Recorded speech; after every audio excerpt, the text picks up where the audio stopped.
Assalamu alaikum, I'm Aisha and you're watching Samaa News. Here are today's headlines.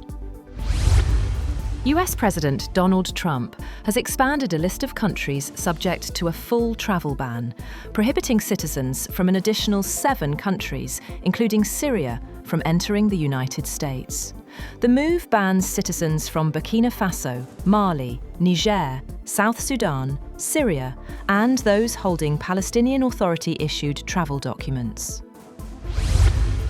Moreover, Trump has also ordered a blockade of all sanctioned oil tankers entering and leaving Venezuela in Washington's latest move to increase pressure on Nicolas Maduro's government. The US president wrote on Truth Social that the Venezuelan regime has been designated a foreign terrorist organization for what he said was a theft of our assets, terrorism, drug smuggling, and human trafficking. In a statement, Venezuela's government said it rejected Trump's grotesque threat. The US military says it carried out strikes on 3 vessels in international waters, killing 8 suspected drug traffickers.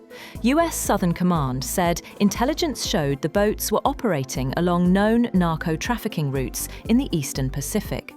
The strikes are part of a broader campaign ordered by President Donald Trump, which has targeted dozens of vessels and killed at least 90 suspected smugglers, drawing legal scrutiny.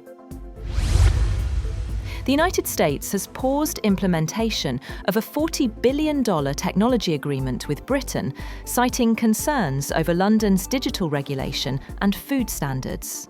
The tech prosperity deal, agreed during President Donald Trump's visit in September, covers areas including artificial intelligence and quantum computing. British officials say talks are ongoing and insist the broader relationship with Washington remains strong.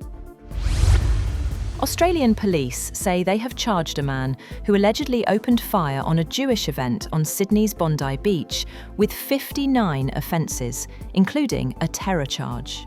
Meanwhile, the leader of the Australian state of New South Wales said he will recall Parliament next week to pass wide-ranging reforms of gun and protest laws, days after the country's deadliest mass shooting in 3 decades.